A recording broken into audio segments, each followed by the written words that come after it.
Hello and welcome to Embedded. I am Alicia White alongside Christopher White. Our guest this week is Kirk Pearson, and we're going to talk about music, electronics, teaching, composing, dogs, robots, and, well, anything else we feel like talking about. Hi, Kirk. It's good to talk to you. Hi. Thank you for having me. Could you tell us about yourself as if we met at an author book signing? Well, I'm a composer, and a lot of the work that I do under, the studio Dogbotic is I write, eccentric music for eccentric people. Sometimes it's for film or TV. Sometimes it's for installation or radio or strange little art projects. And a lot of the work I do is building my own musical instruments. That's just, always what's kind of attracted me to experimental music. And since the pandemic, we've been actually teaching virtual workshops on how to build your own musical instruments. So we started off with one where I shipped people a box and I taught you how to build a synthesizer over a couple months. And it's kind of exploded into, a whole bunch of offerings in oft-maligned creative topics, as we put it, things that we weren't taught in art school, but we really wish we were. And so, recently we just wrote a book called Electronic Music from Scratch, it's really intended for beginners, but for people who, have a creative urge to them, but, no, necessarily they don't have any circuitry experience. This is a book that, it's a nice, simple introduction to a lot of sounds that are surprisingly complicated that you can make at home. And Christopher has that book currently in his hands, and we have many questions about it. Visually, he just did the Vanna White thing. Oh, great. But before we do that, we want to do lightning round. Are you ready? Okay, I am ready. Here, what's your favorite audio sound effect in a movie, either that you did or somebody else did? Oh, my favorite audio sound effect. So one of my favorite sound effects is a thing that I hide in everything I do. It's me making the mouth bubble sound. Wow. That's one. Yeah, I know. You can't see me, so you have no idea how I made that. No, that's just one of my personal favorites. It's a sound I could do since childhood, and you can tell when I've sound designed something because you hear that somewhere in there. But I mean, I don't know. There's so many kind of classic in-jokes in sound design, especially. One of the most famous ones, which you might have heard of, is the Wilhelm scream. Yes. Which was it was a ridiculous sound effect made in the 1960s that then kind of became an in-joke. It's a completely ridiculous scream. It sounds nothing like a real person screaming. But it's a great thing to just hide around. I have a whole bunch of screams that I've recorded for a variety of different projects, and they're always fun to sneak around in the background. Making music, engineering, composing, writing, or teaching? Oh, I mean, all of the above. I think it's kind of, I don't know, being a musician is an exciting thing because you're not necessarily doing the same thing every day. There are many different aspects to my creative practice that all kind of feed into one another. I love teaching. I really do. I think it's, I think it brings me a lot, like, emotionally to get people to make things that they're themselves are surprised that they made, but also just teaching is a great way to ground your understanding. The best way to learn something is to teach it, I think. And I mean, I feel very fortunate in my job that, I get so many different interesting people in our workshops that I constantly have my own assumptions challenged, and, I constantly have new ideas brought up to me. Favorite electronic component? Favorite electronic component? I don't think any of these were on the doc. No. My favorite electronic component is, I'll say, a photo transistor. That's a fun one. If you take a photo transistor and you hook it right up to an amplifier, you can take your TV remote or anything that uses infrared and shine it at the photo transistor, and you can get it to make all sorts of goofy sounds. So I'm a big fan of that. Dogs or robots? Dogs or robots? Mm-hmm. ¿Por qué no los dos? Yeah, I don't know. There's been a strong a strong cultural canon of robot dogs, that I feel like I can get along with. I'll go with K9 from Doctor Who. Oh yeah. What is the favorite project that you have done sound composition for? Oh geez, there are so many. I guess one of the ones that comes up a lot is I did the sound design for Rihanna's Savage X Fenty show when that happened last, and it was really kind of an amazing carte blanche process in that I had these little like kind of animated interstitial segments that they had me working with, but I just got to build some crazy electronics for it. So most of the sounds that you hear in the fashion show are literally synthesizers that I prototyped myself, recorded, and then edited around. I think we've been very fortunate, probably because we have such a goofy business name, and that the the projects we tend to get tend to be kind of, outside the box, So that's fun for me. I always appreciate a project when, it enables me to try a different recipe, so to speak, for making sound. What is your favorite 10-week workshop to teach?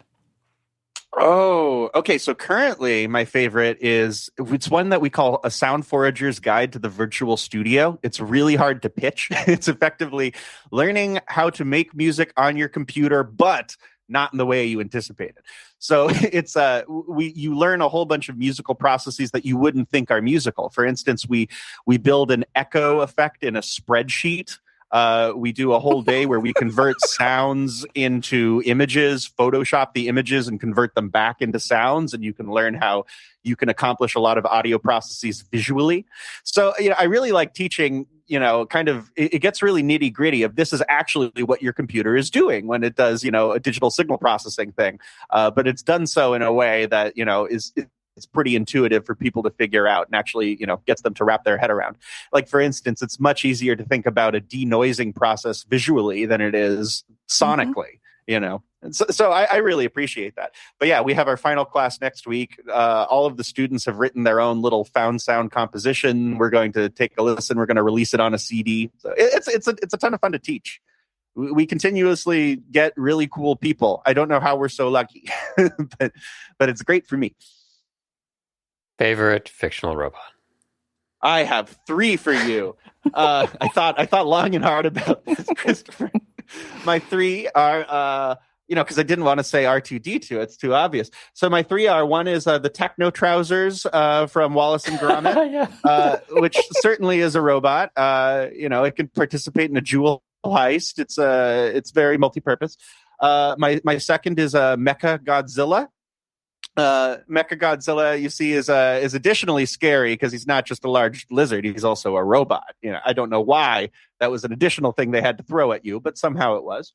I also really appreciate how, as the Tokyo skyline gets taller, they have to size Godzilla up in every movie, just so he's tall enough that you can see over the skyline. I've been showing my lizard the Godzilla movies for Inspo lately, so it's been on my mind. Dangerous.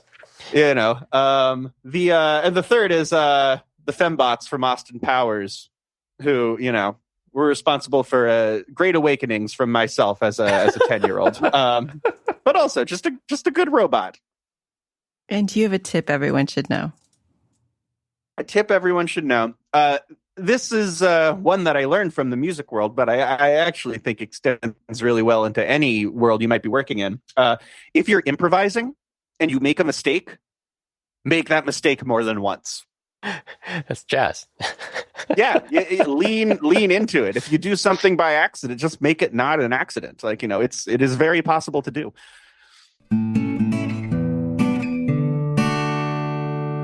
Thank you to Memfault for sponsoring this show. We appreciate their sponsorship and the work that they do. Memfault is a leading embedded device observability platform that empowers teams to build better IoT products faster.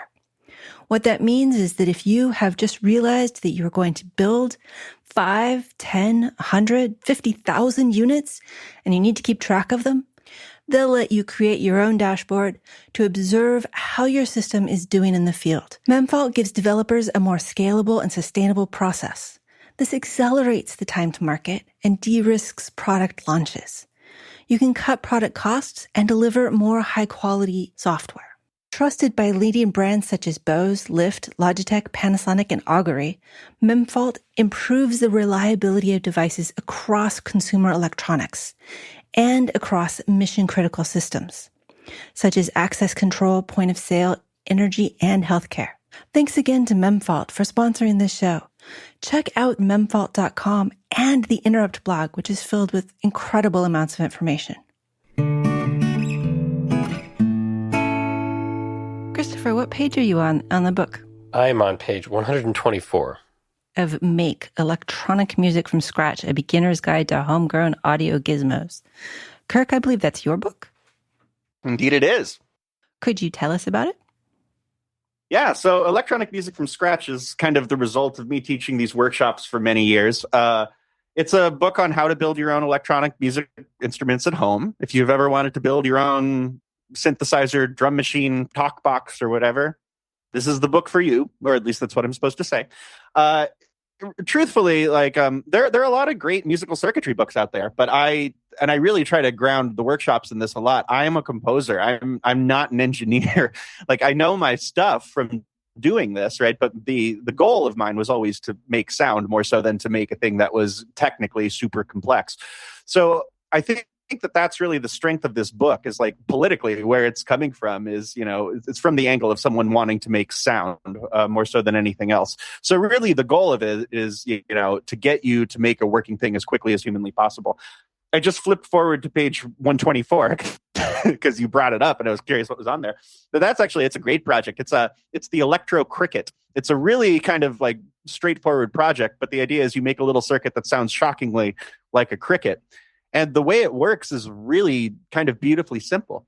So you have a square wave oscillator that you build on a little, NAND gate that you've wired up to self-oscillate. So it makes a beeping sound. And it's really easy to have a second square wave modulate the first square wave, turning it on and off. So it makes something that sounds like beep, beep, beep, beep, beep, like a smoke detector or whatever. And what this project is once you attach a third square wave to the second, you can make something go right? And it's just putting one oscillator on another oscillator on another. And that's really all a synthesizer is. It's simple function generators turning on and off other function generators, but they're doing it so quickly that you perceive what they're doing as something that's incredibly complicated, but really it's not. I expected when I got your book that it would be a series of projects. Mm-hmm. Which it is. I mean, but usually the projects are more put this together with that, and we'll say the timer does this, but it would be a one-line description. You ended up putting a lot of electronics in your book.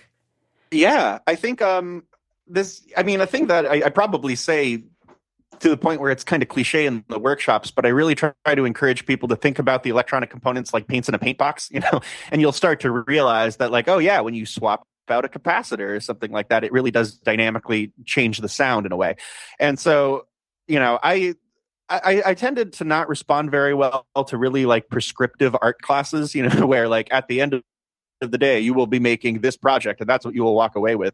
To me, it was much more fun to, learn the technique and then to see people put things together in a way that I didn't anticipate they would. So kind of a lovely thing about the workshops is everyone's final project ends up being entirely different because it's a whole bunch of different circuits that all talk to each other. And we really tried to make the book similar. So you can kind of take the portions of the circuits that you like the most, combine them into something that you are the only person in the world that owns. You can really make something that is very specific to your needs. Everything in the designed world, right, comes with some sort of pre-established technological code. When you buy a synthesizer from a store or something, it's effectively the Roland Corporation telling you these are the settings that we think you should have access to make a thing that we think is musical, right? And that's totally fine. There's nothing wrong with that, but it's important to remember that the design, codes of the world don't necessarily fit the user's needs, and especially in a world where, things are harder and harder to fix, it becomes a really kind of a radical act to build something yourself that's not, strictly off of a data sheet or something like that. So it's, I think it's cool to remember that, the big companies that produce electronic music products, they're not the arbiters of new sounds. You have that power too. And it's not nearly as difficult as I was led to believe it was growing up. One thing that I kind of just realized today looking through this is we come from a professional background of electronics and software, and so there's mistakes that can be made. Yeah, of course. Things can go wrong, and it's bad. It's bad when mistakes are made. And I've always tried to learn electronics from the standpoint of, the right way, the academic right way. And the cool thing about this stuff and audio things is the actual goal is to plug stuff together and see what happens. I mean, you have some basics, but fun. You really encourage experimentation, and you're not going to break anything or light anything on fire with any of these things. Or if you do break something, it's a $2 IC or something, right? Exactly, yeah. So I think it's a really great way to approach electronics too, because that fear of breaking something or not learning it the right way, I think it's inhibiting to me. I still don't know electronics very well. So I'm looking at this book and going, I'm going to go through this book because this is awesome. But you kind of took the words out of my mouth, honestly. Like it is so cool that with musical circuitry, at the end of the day, all you're doing is you're building a thing that sounds culturally interesting, right? Like you're not building an electric car braking system, right? Because if you had to do that, it better work every dang time, right? Here in this case, like if someone comes up with a circuit and they're not sure why it makes the sound it does, but they like the sound it makes, I say, good for you. You win. You did it. But it also gives you a way to internalize and create intuition about what these components and processes do beyond, the mathematical, here's how resistors go together in parallel and serial, and here's how capacitors, which I know that. I've read it a whole bunch of times. But the gap between that and application is... And being able to say, okay, what I want to have happen is this. Right. I don't want to go back to the math at that point. I want to just reach for the parts I want to reach for. And this seems a way to build intuition as well as creating some pretty fun stuff. Do you have a favorite project? There are a lot of really cool ones in the book. There's a whole chapter that's about rhythm machines. So this actually is kind of a fun thing to talk about. So when a lot of people think about drum machines, they kind of think about like a playback system that's playing MP3 files or something like that. But a thing that I've noticed a lot of people don't know is that the original drum machines, like up through the early 1980s, they weren't sample based at all, right? Like there was, the ability to read and write digital files was so incredibly limited. So a way that all the early drum machines work is it's an analog circuit that when you give it a thump of, current, the circuit will vibrate in a way that sounds kind of like a drum, So the way that like the TR-808 and the CR-78 and all of those classic drum machines that, everyone knows when you hear them, the kick drum is actually just a really, really resonant filter that is almost feeding back, right? And when you give it a big thump and impulse of current, it feeds back and it goes boom. And that's that. The way that you make a cymbal sound, it's an XOR gate. You send a bunch of square waves into an XOR gate, and that produces an inharmonic sound. And I'm looking at this section now, and just to give people an idea of the comprehensive nature of the book, not only do you go through making all of the parts for those sound generators, but you've got a complete guide to several important rhythms in here, including the Bo Diddley beat and some things from Africa and the Caribbean. So you can actually, if you want to, program these beats into your thing you've made. I think a thing like all the early drum machines come with because they didn't really come with sequencers. Like you couldn't program your own beat in there, but they would come with things like bossa nova and western or whatever. So cobbling together a lot of those rhythmic patterns I thought was really fun. And another thing that like didn't strike me how cool it was until I like actually did the research of it is how many simple rhythmic patterns turn into completely different rhythmic patterns if you just like change where you start or something like that. So like when you read a lot of those rhythmic patterns kind of laid out in that simple block notation, you start to realize, oh, this mass of people who had this rhythmic pattern moved over here, and then the stress started being put here, and then that led to, it opened the floodgates for a completely different kind of culture. So I think it's just so, it's a nice reminder at how, kind of plastic and malleable culture is. So the workshops, are you going to keep teaching them now that you've written a book that, has everything you wanted to say in it? That's a good question. Well, yeah, I mean, I don't know. I think the book was nice in that it's a good means for us to, to reach a different audience. And also like, I think the thrill of taking a virtual workshop has subsided a little bit since COVID. But the format I really love. Like, I don't think it would be possible for us to get, 10 people from the Bay Area to show up in person every week. But with a virtual workshop, you have people from South America, West Africa, France, just taking a workshop in real time with everybody else. And that's really cool. Like, we wouldn't have been able to do that otherwise. The good news is it seems like we're kind of headed the direction of, we started out as strictly an audio studio, and we're slowly moving into the direction of new media free-for-all. So we have all these workshops now on, like, there's one about, wearable electronics where you build a musical suit. There's one all about called Filmcraft, which is also one of my favorites. That's all about experimental film processing techniques. So we literally ship you a whole bunch of film, and you soak some in bleach, you bury some in the dirt, and then you send it all back to us. We scan it, and then you edit a music video. So just stuff like that, the kinds of stuff that I really wish I did get in art school, but, for one reason or another, I didn't, because the topic wasn't taken seriously. The workshops, they seem to be mostly 2 hours a week for 10 weeks. And I assume there's homework. Yeah. I mean, I try not to, rule it with an iron fist. I think with a lot of electronics, you gain intuition by building something and rebuilding it. So I encourage people to do that. And I do have assignments for every week, but, I really try to change the class based on what the interests of the people in the class are. So that's also kind of a nice thing about doing it live and not as, like a fixed YouTube series. And you said 10 people? Is that the normal class size?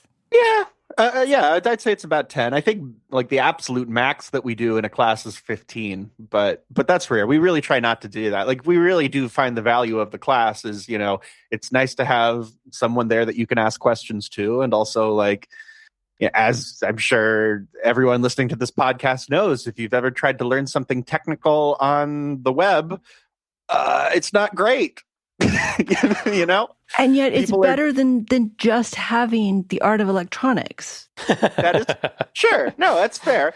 But I've also found the art of electronics doesn't shame you when you don't know something, just going through like even Reddit forums where, people are asking very understandable questions. Like, how would you be expected to know the answer to that if you haven't been doing this for 10 years? And then people respond really obnoxiously. So, there's just so much gatekeeping in technical fields. And, I just, that stresses me out and it shouldn't be that way. So, in some way, we kind of hope to be, an antidote to that, where we really do try to foster a community that is, supportive, but also one that doesn't tell you what kind of music to make. Like, really, I want you to make the music you've always wanted to make. I'm sorry. Elise is laughing because I just discovered the flip book at the top corner I'm so of glad. the book. Yeah, people don't notice that. He's so excited. And so I'm going through that over and over and over again. Sorry. What you were saying was really interesting, but there was him discovering it. There is a flip book hidden in the textbook. What other Easter eggs? If that incentivizes you to buy a copy. You certainly didn't get that from the electronic version I had initially. Yeah. Oh, yeah. No, that's a problem with the PDF. You have to press the down arrow really fast. I want to get back to the workshop because I have way more questions about it. But who did the illustrations for your book? Oh, Maisie Byerly, who I love dearly. Maisie and I went to school together, interestingly enough, and we lived in a co-op together, and we never really talked. and years after school, like, I mean, she always did illustrations for like the campus, satire publication and stuff like that. I always loved her sense of humor. So yeah, I sent her an email a couple years into Dogbotic when we started doing this workshop, and she was incredibly excited about it. And her art's just, it's great. Like, I really love her art. And I also really love how it's not technical. It's really genuinely very approachable. Yes, that was the word. It's very approachable. And I mean, like, this is probably stuff that I've already kind of like hinted at, but like, I dislike that the engineering world is so gatekeepy and stuff like that. And I found the easiest way to get people over their fear of looking at a transistor was to give it a face. So Maisie came up with all of those. The downside is it has a lot of people think that we're a company for kids, which we're really not. But I think an adult can appreciate a good, colorful illustration. Well, actually, when it said music from Scratch, I thought it was going to be the Scratch programming language. So that oh gosh, I didn't even think of that. That took me a second, but it's more electronics. That'd be music with Scratch. Yes, I guess so. Yeah. I remember Scratch. It's still really popular. Yeah. Okay, so the workshops. How do people find out about them? I mean, other than here right now. Yeah, right here, right now, with our extensive marketing strategy. Yeah, we actually have very little in the way of marketing strategy. It's been pretty much exclusively word of mouth.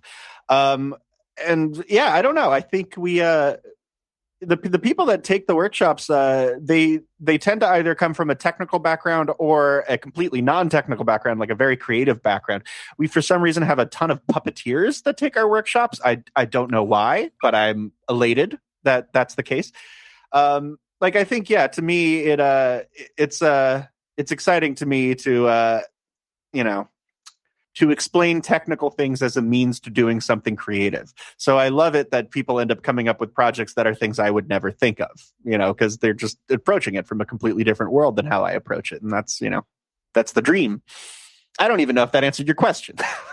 It was a good answer, whatever the question was, which I don't remember. Okay. So you're great. And I like what you said, because when I taught a class, I liked having so much freedom with the final projects because people came up with things that I never could have imagined. Mm-hmm, mm-hmm. I gave loose rules, but then they went off and did whatever they want, which often didn't even follow the rules, which was fine. And you were teaching embedded systems? Yes. Uh-huh. And it was intended to be paid for by the companies. It was intended to be a professional development sort of course and not art-based course. But some people did quite a lot of art because that is a good way to keep yourself engaged. Yeah, there were a lot of music projects, I remember, right? Yeah, and some tessellations and patterns and some interesting display things, lights. Yeah, I think kind of a part of pride for our particular workshops is that they all sound pretty frivolous on their surface. You really do learn creative engineering to like a surprisingly extensive curriculum, but at the end of the day, you're making a silly little thing that makes sound. So I guess it kind of weeds out a particular kind of person to take the workshop, but you kind of have to have a sense of humor to do it. And intentionally or not, I'm happy at how it shook out. I saw the textiles one, and it did look really interesting because it was textiles with electronics, although I don't think that was one you're teaching. No, I don't teach it, but this wonderful artist from Michigan, Lynn Maitrong, teaches it. It's a cool curriculum. Like, the first project you do is you make a glove, and when you touch each independent finger to your thumb, it turns on a different LED. So that's where you start out with, and then it very quickly works its way into building some surprisingly complicated musical and visual stuff. That's one of the few workshops we do that's actually microcontroller based. Everything I teach is completely just analog parts. And you ship out kits. Yeah. Doesn't that get expensive if you have international students? Yeah. Okay. It does. So yeah, all the workshops we do, yeah, they all come with a kit that's, whimsically illustrated and comes with stuff you wouldn't expect in it, so like the synthesizers kit comes with a rubber duck for emotional support and, stuff like that.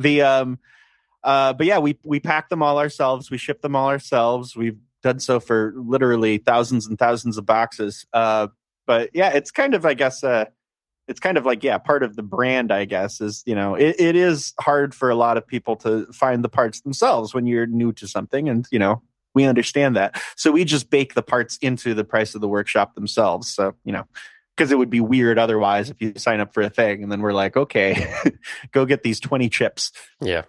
Yeah, here's the DigiKey list. Sorry if you don't have DigiKey locally. Yeah, exactly. Right. Something like that, because, like we've had people in Papua New Guinea take the work. I believe that was the hardest one to ship to. Yeah, it's interesting. It is also, like, on the flip side, I've also found it interesting how a lot of these parts are harder to get in the United States than there are in a lot of other places. Like, through hole components themselves are like they're, you have to kind of get them through a digital supplier. And so we've found our suppliers, but I do wonder if someday in the not too distant future, it'll be kind of workshop-y educational outfits, kind of like us, that are kind of keeping the through-hole industry around because they're not really used. They're surprisingly hard to find. That's kind of scary. Yeah, I know, right? Like, so everything will be a part that a machine is meant to work with, not a human. How do you set the price for your workshop? Complicated spreadsheets. I mean, it's we try to figure out obviously how much the parts cost and stuff like that, and that changes all the time. We are currently sweating bullets about China tariffs coming up, seeing what will happen there. But really, Dogbotic is kind of like, it's a means for a bunch of artists to be able to be doing the work that excites them. So it's, the people that run this company along with me, it's it's a whole bunch of people that we all have our own independent creative practices. And, we've kind of found a business model that lets us teach a couple workshops a week and be able to do all the other stuff that we love doing that doesn't bring us any money.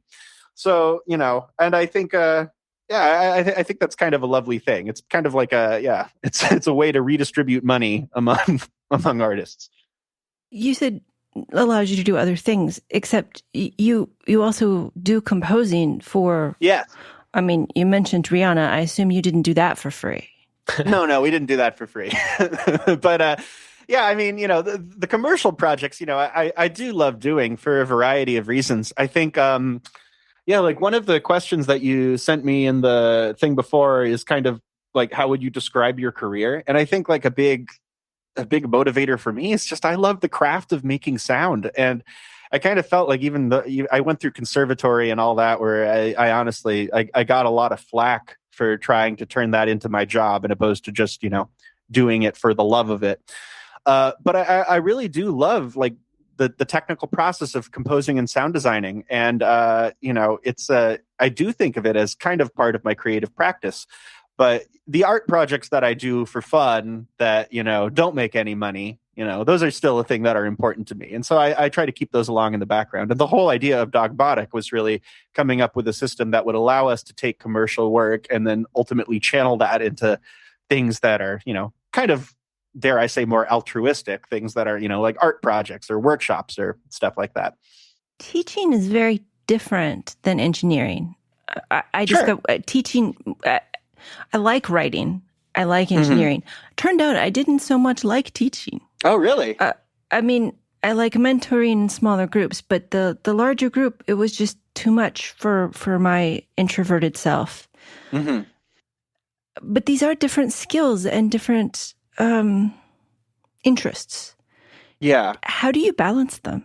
Or do you just like doing all of them so much, whatever comes? I think I'm more of a teacher than I am an engineer, truthfully. Like, the things that I get excited about are like demystifying things to people. I really love getting a satisfying explanation for how something complicated works. I find it to be like a really kind of, what's the term? Like oh shoot, I can't think of a good term, but it's empowering, I guess, to learn that, things in your house work for reasons that are ultimately quite simple and understandable. They just involve a lot of parts together. I come from a performance background. This is a strange aside, but I was a very serious circus performer as a child. I was dead set on becoming a professional juggler with my life at age 16. And people told me that was crazy and I would make no money. So I went into electroacoustic art music, a much better thing. But now you've shown them. Yeah, I showed them right here with my swimming pool of gold coins. But it's just like I think the performance side of me really comes through. And so I do feel when I'm teaching, I kind of feel like I'm a close-up magician almost. Yeah. Like I'm showing you a thing, and then I get to explain, Penn and Teller style, kind of how the trick works, and that's really fun for me. I kind of have figured out that a lot of the teachers in my life, even science teachers and stuff like that, that really stood out to me were actually teachers that had a performance background to some extent.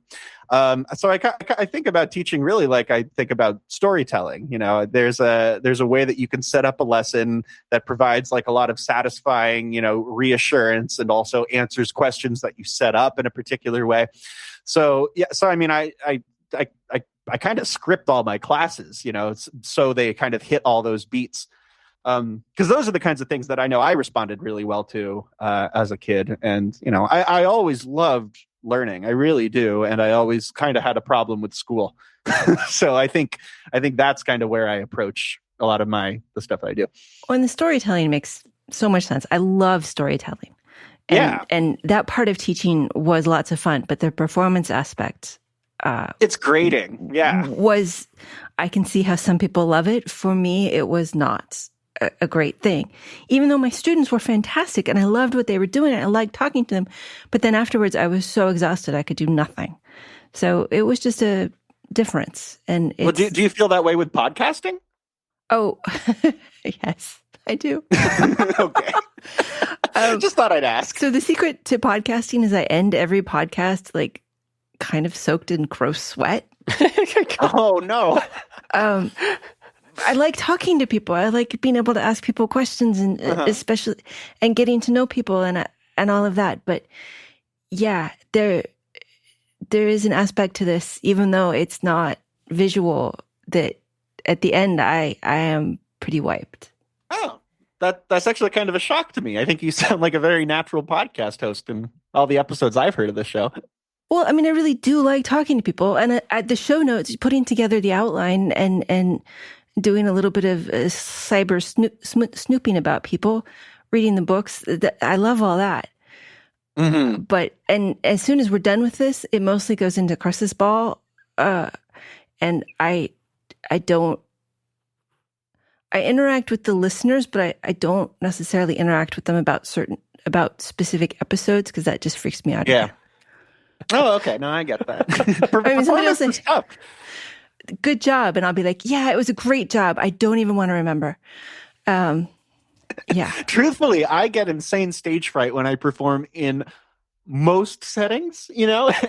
And I think teaching is one that I found works pretty well for me. But I don't know why. I get stage fright recording videos, so...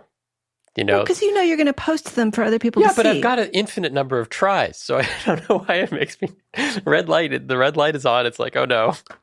Well, and then people will be making snap judgments about you based on whatever you happen to record in that one take. And no, I get it. It is totally anxiety inducing. You mentioned earlier that you make eccentric sounds for eccentric people. Sure. Yes. And your website, I believe it was talking about the term dogbotic.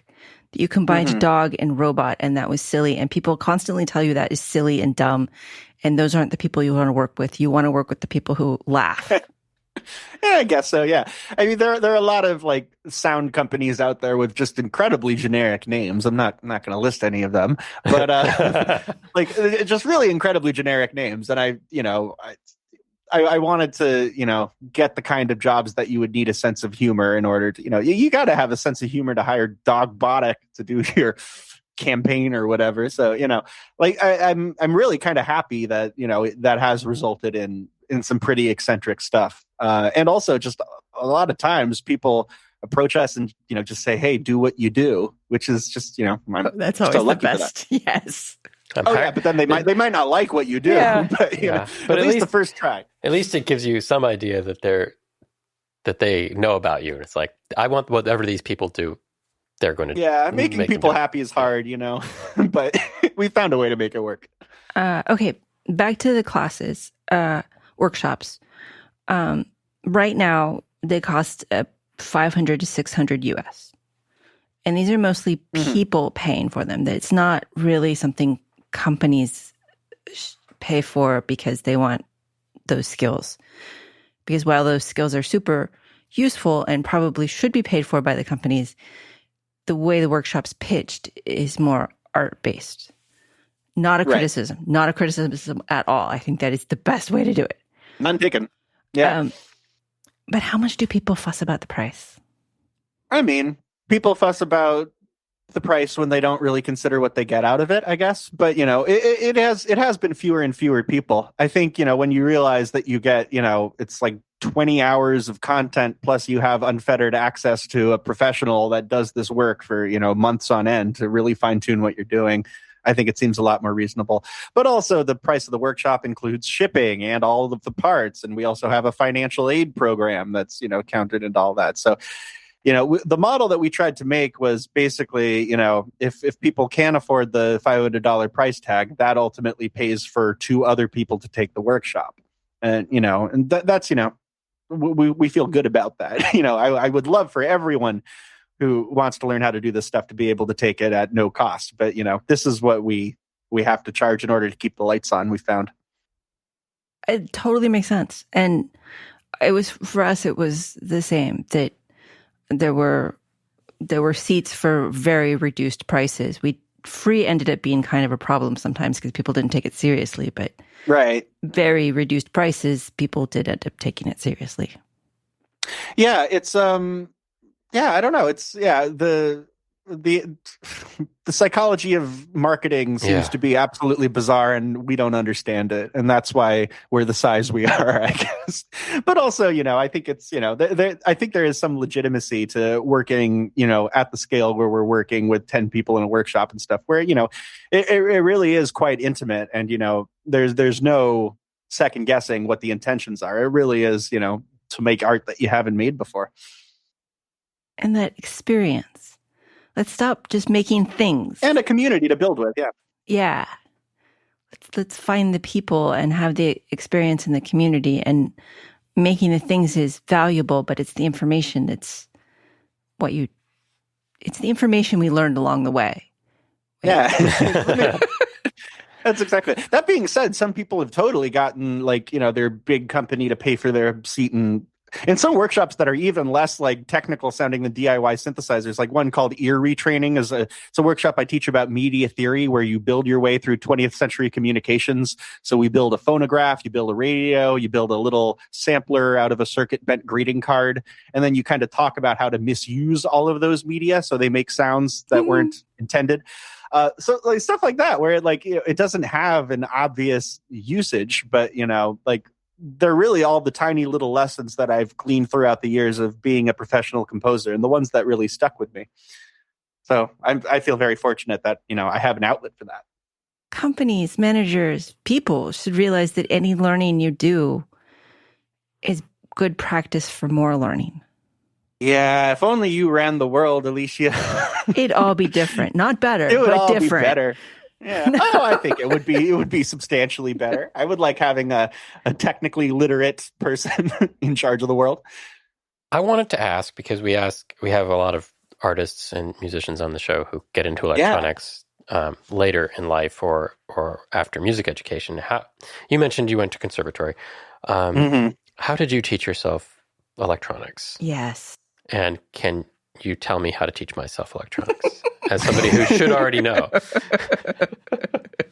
Trial and error, dare I say? I mean, I went to music school. Ultimately, I kind of realized the reason I went to music school was to prove to myself I could go to music school. I don't know why I assumed that's why I went to physics grad school. So, it happens. I went to music school, and it took me a long time to realize that ultimately, music school, I'm happy. I feel very lucky I had the chance to go. And also I think I kind of realized that the conservatory mentality it's not me. I don't enjoy writing music for, an exclusive audience of people that can afford to understand it because they get the music theory in joke you're making and stuff like that. And it's just, I don't think it was the crowd that I really wanted to reach. And so I guess Dogbotic was kind of my way of running away from that really quickly into a more, experimental world.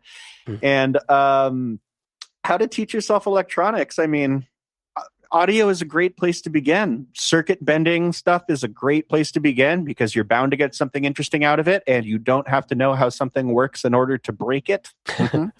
But also, there are endless number of fantastic resources. Elliot Williams has a wonderful series of blog posts on Hackaday all about making synthesizers with basic CMOS chips, which is pretty much what I do. Sebastian Tomzak, he's in Australia. He also has a whole bunch of really good forums online. And honestly, since we've started teaching these workshops, I don't think it's because of us necessarily, but the whole DIY synthesizer world has exploded. And there are so many like amazing YouTube channels and stuff out there now that will teach you how to do this stuff. I personally, I like having someone guide me through it, step by step. And that's why I love a live workshop environment. And I don't think there's really any replacement for that. But fortunately, it seems like the world has only the resources have gotten greater, and also the community has gotten chummier and less, homogenous, dare I say. So that's a lovely thing. It really is. And the community aspect, do your workshops have a Discord, and do people hang out on Discord forever? Shockingly, yes. I'm not a Discord. I mean, I use it when people ask a question on Discord and I pop into it. But yeah, every workshop we do has an associated Discord channel. People are incredibly active on it, which is kind of lovely. But it's great to have a resource throughout the week, not only where people can post a picture of their circuit and say, it's not working, and then, I can figure it out, but also people just post, art that they find that they love, critical takes that they think are interesting, weird accidents that happened when they were making art and they ended up making something else, and that's all great. I really love that people can actually see other people's process throughout the week, when we're not actually in a Zoom room together. If I were to take a class, how long should I plan? How many hours should I set aside per week? It really depends. I think, in a lot of cases, I think, the more you play around with the material, the better. But I have learned from teaching a lot of these that people tend to sign up for these classes as a fun thing to do, right? And the last thing I want to do is completely scare them with a mountain of work that, not everyone's going to get done. So I really try to bake the activity into the workshop itself, where I will at least build a prototype and I'll say, hey, look at it go. And then, if you have an hour over the week, you can get it together. But I do think with a lot of this stuff, it's just kind of gaining fluency with a new system. And so the more time you can spend with it, if you have 2 hours a week to spend playing around with circuitry, you will be so shocked at how quickly you'll learn. And again, you hinted at it, all the projects in the book are kind of, they're kind of, you can exquisite corpse them. You can add together different projects and they all kind of talk to one another. That's really kind of the aha moment I find for a lot of people, is when they build a kooky thing of their own and then they go, wait, if I add on this chip here, suddenly all of this stuff will gain exponentially more complexity and I'll be able to get it to do this, and that's really cool. That's really where, unique stuff comes about. It's funny how often I hear people say, they don't say it like this, but they do the prescribed actions. They do the project that's in the book. And they're like, right. Okay, I followed the instructions. And somehow that's a disappointment. But it's not. That's the start. That's practice. Now create. Right. You're going to have to follow a couple build it yourself sheets before you make something truly inventive. But I think, it's not a hard thing to learn, and I think, once you're able to identify the components and once you can read a schematic, which are, things that you can learn how to do in a day or so, electronics can really become paint by numbers. You can Google schematic for something complicated and put together the schematic. It's not necessarily a creative way of doing electronics, but it's very doable. It's like following a recipe. So on back to the book for just a second. Sure. On the subject of the comprehensive nature of it, you have two appendices in the back, one of which is a list of synthesizer-based or synthesizer-adjacent compositions that inspired, I think, you, and one is a very long list of synthesizer-adjacent or based albums. Yeah. How much time did it take to come up with those lists versus write the rest of the book? Because that would take me months. They weren't that bad. I mean, really, I'm a musician more than an engineer. So a lot of the albums were, things that weren't very hard for me to rattle off.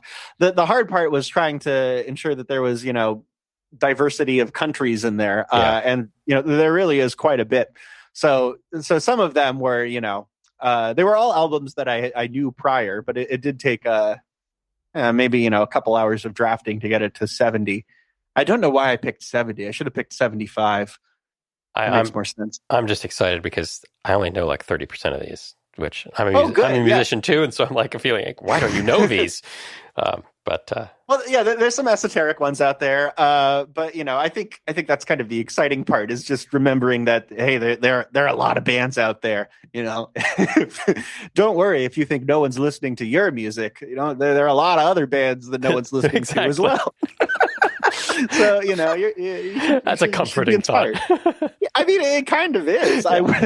I work as I'm actually, this is totally unrelated. I'm the head of sound at 924 Gilman, which is a punk club up here in Berkeley that it's where Green Day and Operation Ivy and all these other bands, they all matriculated, from 924 Gilman. And it's despite the fact that it has such a pedigree, it really has not strayed from where it started as a community music venue. So a lot of the shows that I work there, it's, high schoolers that didn't really practice very much. And I love that. Like, I love that there is a venue that allows for that because you need that in a community. Otherwise, they're never going to get good, and it's, it's, I don't know. It's great to know that there is just an endless font of musical artists out there that are, that are doing this work despite the fact that no one's really listening to it. And that's a wonderful thing. So, yeah, I don't know. I think I also try to encourage people is, don't obsess over your Spotify listeners. It means nothing, having 50 people to show up to a show means more both monetarily and emotionally than 10,000 Spotify listeners, Yeah. You have a kit to go with your book. When does it ship? It is shipping now. We are finally sending out all the pre-orders that were made before the holidays. It is an incredibly extensive kit. It's everything that you need to build everything in the book and then some. For a long time, the only way that we sold kits was you had to take a workshop with us. But just over the years, we got hundreds of requests for like freestanding kits. So that's the thing that we're trying to dip our toe into right now because we have a book and we have a good excuse. But oof, the margins are killing us, let me tell you. For $200 for the book and all of these parts? Yes. I mean, I understand. It's what I would be happy to pay for it. Very happy because, my goodness, there's so much here. There's a lot of stuff in there. I mean, you can absolutely source the parts on your own. We don't make the parts, we get them and we resell them. But, it is reassuring for a lot of people to kind of just have a really simple high level. Here's everything you need. And you don't have to worry about finding that weird NPN transistor, or whatever. There's so much here. Yeah. So that's the moral of the story is kits are not a great business model, but they're very fun to open on Christmas. So having opened your book and knowing that Chris is a drummer and then I'm already surrounded by a large number of synths and electronic music. You can say crap. There's a lot of crap in this room. There's a lot of crap. No, it's not crap. It's intimidating for those of us who aren't musically. It's just knobs. There's just knobs everywhere. There are knobs and buttons everywhere, like every possible surface. Where should we start with this book? Oh well. Okay, well, I have a Chris specific recommendation too, but I mean, I would recommend start at the beginning, do the first oscillator circuit. It's not hard to get working, and pretty much everything builds off of that initial circuit. So that's also a great thing about the workshop is it's really like once you have week 2 down, you kind of all you have to do is show up with a week 2 knowledge, and you'll be able to do every project.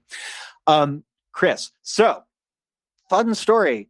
All of those classic Motown records that you hear don't actually have a snare drum on them. Huh. What do I mean by that? I mean, the way that they recorded a snare drum in all, like every classic Motown record is they would have a white noise generator. They would have a little noise gate on the white noise generator. And when you hit the snare drum, it would send a little impulse into that envelope generator. They were triggering electronic drums in Motown? Yes. What? Yes. And also what's even funnier is the white noise generator, it's Johnson noise. So it's you take a transistor, you rip off one of the legs, and all the thermal noise from the universe like is fed into. So that's actually how those drums were recorded, and we show you how to do that. But there's in the I think it's in the modulation chapter. There's a piezo triggered VCA, and all that is it's a piezo, a little tiny crystal that you could buy for 25 cents that has two little wires coming off of it. You tape that to your snare drum, gator clip the piezo to this circuit, and when you hit the drum. And you can set the threshold needed to trigger the thing. It will make a white noise generator go poof. And that's, it's a pretty fun thing. So you can rig up your whole drum set to trigger electronic sounds, but you're still playing it with an acoustic kit. All right, that's very cool. And now I have to go listen to a bunch of Motown records. Why did they do that? Like, was it just I know microphoning stuff was a real pain back then, and you probably got a lot of bleed and stuff, but... that's really weird. I truthfully don't know. This was an anecdote that I've been told this anecdote many times. I don't think I've been able to find that much evidence to support it, but it's such a good anecdote and it's good for the class. So I keep it in there. I believe it because, back then the studio was not what it is now. So it's like trying to make something cut through a mix might've been a real challenge for certain kinds of music. Yeah. We've lost Alicia. I went to open the book because I have the electronic version. You have the paper copy. Oh, you got a paper copy? Oh, yeah. That's what I'm holding. Oh, cool. I had the electronic copy. And then I realized about the time you started making fun of Theremin for being a narcissist that this was going to be a paper copy sort of book because it was both readable and something I wanted to open. That's how Chris got to see the flip book. Oh, that makes a lot of sense, yeah. Also, to the audience listening, Theremin's only a narcissist because he named his musical instrument after himself. But otherwise, I have very positive impressions of Leon Theremin. Wait, can I tell you guys a story? Yes. Do you have time for this? This is just a good cocktail party anecdote that I really love. So Leon Theremin, after he built the theremin and was, like a renowned electronics engineer in early 20th century Russia, he was actually kidnapped by the government and forced to live on the Gulag, where he was, he made a lot of nefarious devices for the Russian government. But one of the things that he built, which is just so fascinating, I think it's called The Thing, and it has its own Wikipedia page. It's a listening device. So what this was at some point in the Cold War or something, the USSR gave the United States this big like seal of peace between our nations, and the United States hung this up in like their embassy or whatever in Washington, D.C. Then, like years later, they started to realize, the Russians seem to know an awful lot about these closed-door conversations happening in the U.S. embassy. And so they opened up this seal, and this is just so freaking brilliant. It's entirely passive, but what they found was this little tiny, like, bladder that was hooked up to a big inductive coil of wire. And the idea was, as you talked in the room, the vibrations of your sound would make the big seal diaphragm vibrate. The big seal diaphragm would change the volume of the bladder, right? Mm-hmm. And that bladder was hooked up to a big coil of wire. So at the Russian embassy, 300 meters away, all they had to do was fire a big loud radio wave at the exact resonance of that coil of wire. And they could tell by how that radio wave was attenuating in signal, they could reconstruct the audio waves that were going on inside the U.S. embassy. So it's a kind of shockingly brilliant thing. It's an entirely passive listening device. And of course, as you probably put together, right, this is RFID. This is like how every RFID circuit works. When you pay, to go on public transit or with your credit card or something, it's basically the same idea. It's just, not working with, the same frequency of wave. Amazing. Isn't that cool? That is great.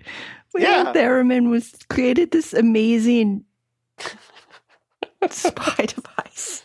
I'm sure not by choice. You know, but anyway, fun character. I have asked about the workshops. I have noted that they are not free. And now I should ask you if you have any discounts for them. Oh, yes, I do. Through the 31st of this year, thanks to one of my coworkers, if you use 2025. No, there's 2024. December 2024. Correct. 2024. That's this year. So you got limited time. Limited time.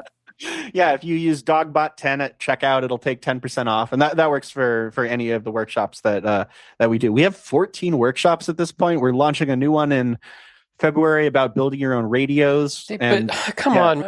He just signed up for an intense drum workshop. I can't take them all.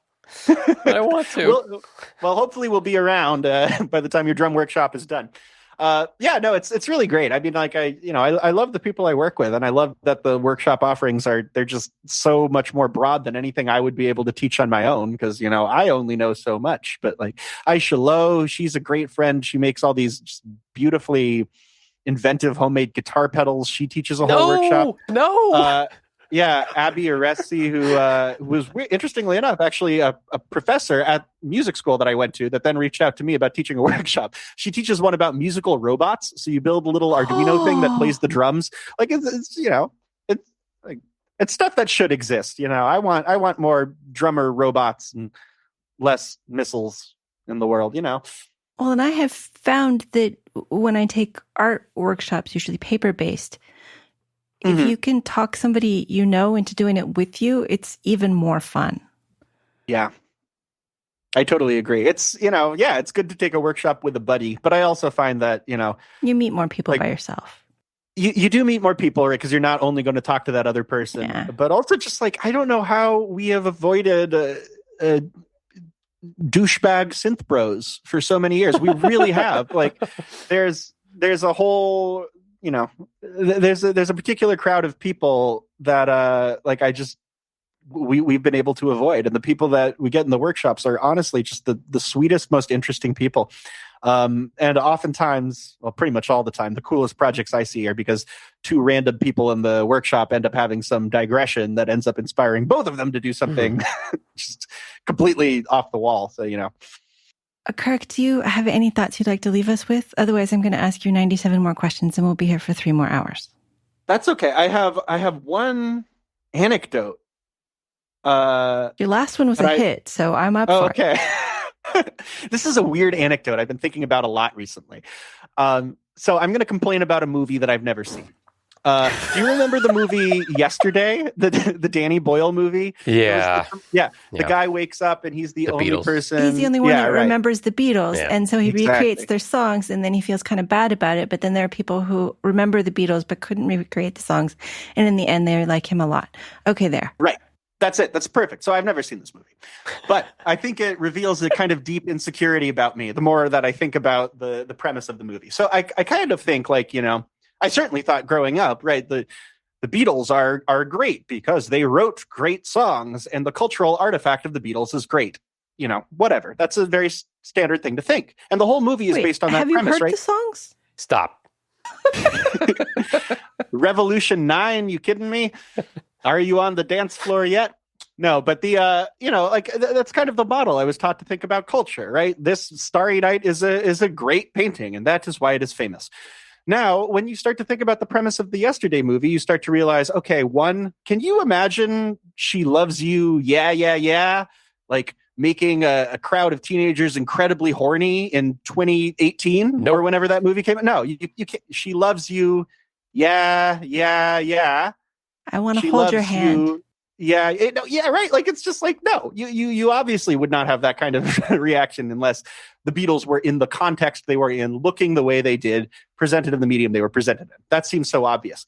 Second level, can you imagine some rant, like the worst guitar player you went to college with playing his version of She Loves You? Like, no. You absolutely can't. So it seems like when you think about the Yesterday movie, the more you start to arrive at the conclusion that the cultural artifact is completely unrelated to the effect it has, right?